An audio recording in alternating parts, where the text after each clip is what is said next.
What's up guys, Tim here from Everyday Tactical Vids, and we're out in the woods testing out Bushcraft Bag number 1.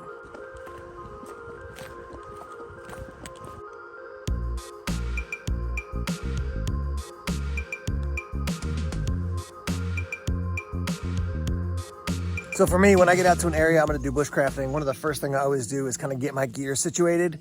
So you can see I've got the haversack hanging right here, and then I've got my gear laid out, still pretty organized and in the pouches, but it's laid out on the Wazoo Survival bandana, so I just know where it is and I know where to go when I'm ready to grab some gear.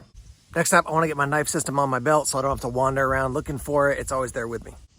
So this is where I am. Just this beautiful pond here. Nobody around. And then here's the spot I'm going to be hanging out. You can see we've got the moss there, so nice and soft. When this dries out from the sunlight, it's just a very nice, cushy place to kind of hang out, chill out, work on some bushcrafting skills. All right, as far as the cam jams, very simple. I haven't really looked into these like I said in the first video, but basically you're going to put your paracord through the hole here, like so, and then you're going to run it right along here, where when you pull back on it, it's going to create tension so that it won't loosen up. So I'm going to run a pretty long line back here just to set up a little lean-to area so that if the weather kicks up or something, I got a place that I can scoot under to get out of the weather. All right, so there's my line, one tree over to that tree, and then the rest of the paracord will wrap up in a minute, but I don't have to cut it. I can use the cam jams, and definitely like these things. First time I've used them, but definitely pretty slick. As you can see, I've got my Mylar blanket set up behind me. This is not meant to be a survival shelter. It's just more of a windbreak, and if the weather really kicks up, I could climb underneath this, kind of slide under there. It's at a steep enough angle that it's going to allow me to get up in there, and that'll keep some of the rain coming off. Wind's coming from the southeast across my my shelter, so this would work fine if the weather started coming in that way. It's pretty much blue skies with a little bit of clouds. But I will say, when you're out bushcrafting, sometimes it's nice to set up even just the most basic shelter because it allows you to have a home base. You're like, okay, that's where home base is. I did put the reflective side down, which is the normal way to do it, and then I put the orange side up, obviously in a survival situation. Hopefully that'll catch somebody's eye. Let me show you the way I set it up on the guy line here. Very simple. I took a stone and then an acorn, pushed it up into the Mylar blanket, wrapped it around it, and then just put a hitch over it on the line, and that pretty much locks it into place. I could put more in here if I wanted to really lock this thing in, but again, just the shelter just as a home base for me. So here's one. I put the stone, like I said, up inside the blanket, kind of twisted it around, and then put a hitch over it, so now it's not going to be able to move anywhere. And then down here on the other end, same thing, and this was like part of an acorn shell. So that allows this thing to stay up as it is. Like I said, I could scoot under there. I could put another one in the middle if I wanted to, but super basic, kind of roll under there shelter if the weather kicked up, but I don't think that's going to be an issue today. I can already confidently tell you this is something I will have in every bushcraft kit, which is just a small thing of bug spray. The bugs aren't terrible, but they're annoying enough that I'm going to put some of this on now. Time to make my red beans and rice. I don't need to make a huge fire because I have my Emberlit stove, so we'll get some wood processed down, get this thing rocking, boil up some water, and have some chow.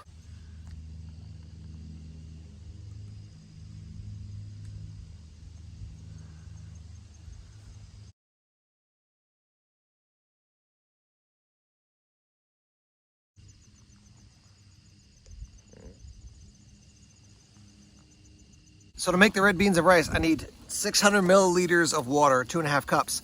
And one of the great things about this cup is it has markings inside. So I don't have to boil this or put this in the fire to boil the water. I can pour it in my nesting cup, then I still have some water left over to drink And that's why I love the nesting cup system. I think that's a great thing. I would love to see a metal cap for this. Just in case it has to be near the fire so this doesn't melt, but overall still a great system. This is the Pathfinder water bottle and nesting cup system.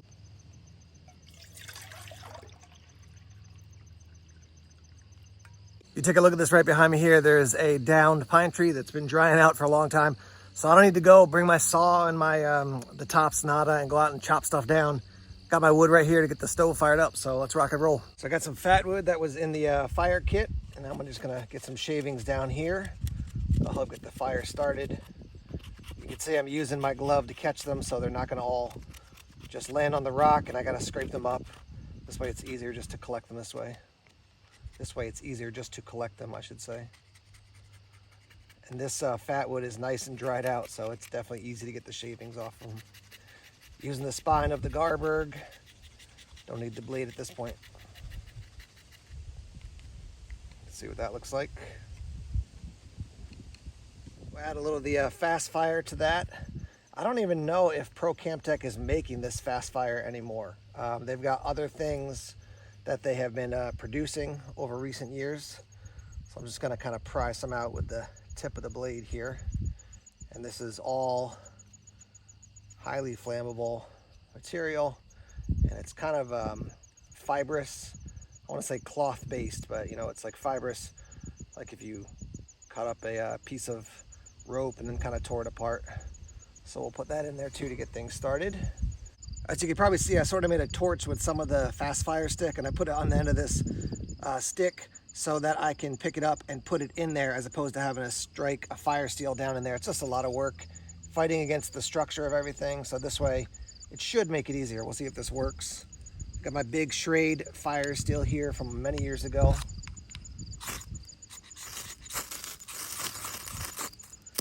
All right, so that's lit. I'll put it down in here. Get this guy rocking and rolling.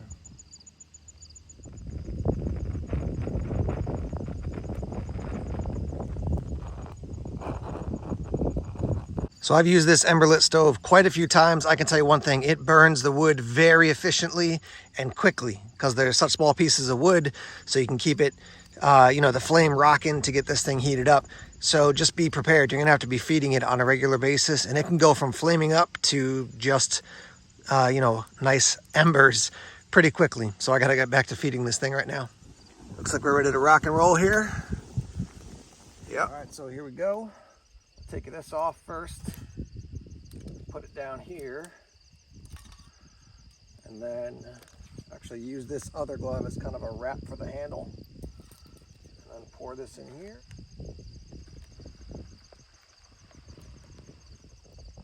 Like that. Stir this well, like it said. I'll tell you honestly, when I dump that in, I'm like, that is way too much water, but 15 to 20 minutes, we'll let it sit.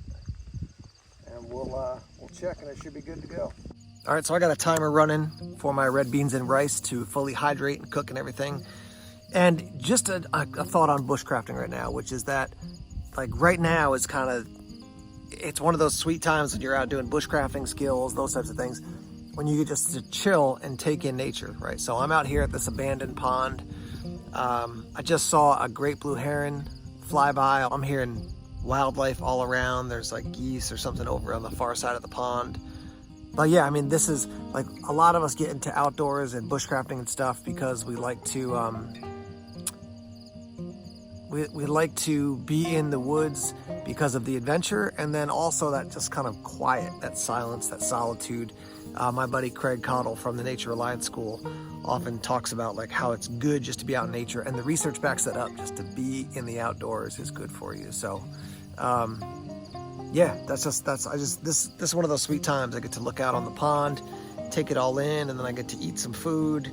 And the goal is not necessarily to go out and to use all your tools and to, you know, build a log cabin. Sometimes it's just to get out and to hang out. And I think for more of these haversack bags, that's where I'm at. That's what I'm thinking about. Like, let's get out, let's be in nature, let's have a meal. You know, if I brought a bunch of different elements to a meal right now, I could, you know, chop up the meat and chop up the peppers and onions and stuff and cook it on a cast iron skillet. I have a little cast iron skillet that's in another one of my kits, which is great. And that's more work and that's more footage of preparing the meal. But sometimes it's nice just to come out, have a mountain house meal, and then chill out and enjoy the, or backpackers pantry, whatever it's called, and just chill out and enjoy nature. So that's what we're doing now. Deer have definitely been through this area, as you can see. There's a beaver lodge right there.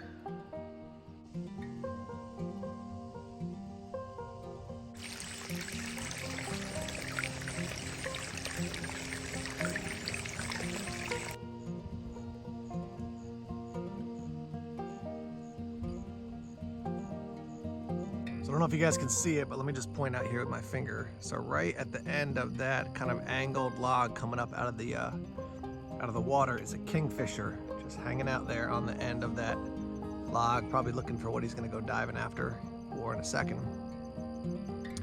Just saw him fly, here he goes.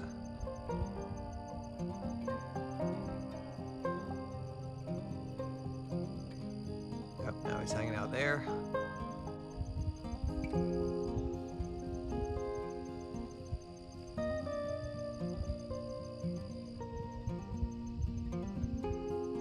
Up to the tree, getting a better vantage point. I find those guys are pretty flighty as far as humans. They don't want to be around humans. Got my red beans and rice here. I dumped it from the bag into the cup here. It is a little soupier than I would like, so probably could have used a little bit less water, but still a nice, simple outdoor meal. I will say, if you're looking for something, you know, you want to go out bushcrafting, part of the fun sometimes is cooking a really cool meal out in the woods, even bringing a steak or something like that. So I tend to use these mountain house or backpacker pantry meals for camping when I'm or backpacking when I've done a lot of hiking during the day. I don't want to come and have to do a ton of work. I just want to basically boil some water, throw it in this thing and eat it. Or if I want to do something really quick. So that's another learning curve. Just to remember that, you know, if you want to do a quick meal, these are great. If you got time, you're going to hang out and cook. Part of the fun is cooking in the outdoors. But that said, this is still glad to have it. Red beans and rice. I want to chow down a little bit here. All right, so I was going to take some time and reflect, but I've already got some conclusions right here. So one thing is, I would bring something to sit on, even if it was just like a little inflatable. I think Climate makes like these little inflatable chairs or pads that you can sit on. It's fine where I'm sitting, but if it was damp out here, I would definitely want to. I definitely want it to be sitting on something. Second thing is bringing a pair of binoculars. If I'm gonna have a bushcrafting outing where I just go and chill and have a quick meal and then just observe nature and stuff, I would love, like I'm looking out toward the kingfisher I just saw right now.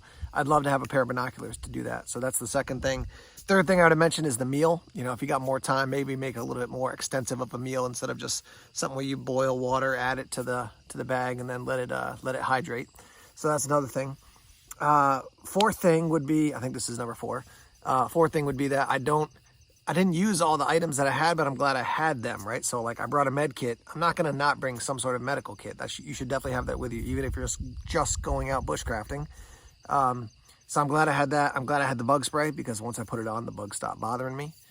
If I was gonna stay out for a long time, like a long stretch of the day, I probably would bring a hammock too. If I was just going out for a few hours, a hammock, yeah, maybe a little bit more extensive of a tarp. I think this setup is good for like, you know, I'm going out for 3 or 4 hours, gonna hang out and then come back in.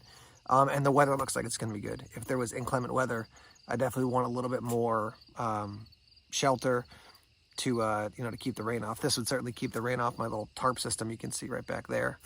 My emergency Mylar blanket system would work fine in an emergency, but if I want to just like lounge and hey, if it rains and I just want to lounge and enjoy the rain, that's going to be a little bit cramped just because it's not big enough to kind of settle in and rest. So those are some quick thoughts. The Emberlit I love because it doesn't necessitate for me to build a fire pit. I don't have to go get rocks. I don't have to clear out a big area. Find a stone to put it on, rock and roll, and you can cook your food, boil your water. That water boiled quite quickly. You just got to keep feeding the Emberlit. And yeah, now the weather today is like probably around 70 degrees, a little bit cooler, maybe in the high 60s. So it's not like I'm fighting against wind, rain, cold temperatures and stuff. It's a very, very nice day to do bushcrafting. So there's some of my thoughts. The saw, the Nada, the Eldris, I didn't use any of those blades. I used the multi-tool to move the cup off the stove, which was nice. I probably could have rigged some way to do that with a stick, but it was nice to have the multi-tool. But I didn't have to use any big blades because I wasn't doing quote unquote big work. So maybe even on a shorter day like today, I wouldn't even bring a larger blade, or maybe a very small folding saw, or bring a pocket knife that's got a little saw on it, because I'm not going to do any major work for just a short outing. So there's some thoughts that bounce around in my head. Let's hear your thoughts. Give me some feedback. What did you observe from this? What would you take? What would you leave? just heard some noise out there in the woods. But yeah, let's get the discussion started. Thanks for checking out. This is video 2. So video 1 was looking at the bag and the gear. Video 2 is testing it out. Video 3 coming up soon will be a look at the next bag. And at this point, I've got, I think, 2 backpacks and 3 like shoulder bags. That's what we're gonna be looking at. So thanks for tuning in. Let's hear your thoughts and your feedback in the comments section. Thanks for checking out the videos here at Everyday Tactical Vids. If you haven't subscribed, please do so and hit that little bell so you can get notifications when I put out new videos. We're on social media, so we're on Facebook, Twitter, Instagram, Tumblr, and Vero as well. More videos will be coming soon. Take care.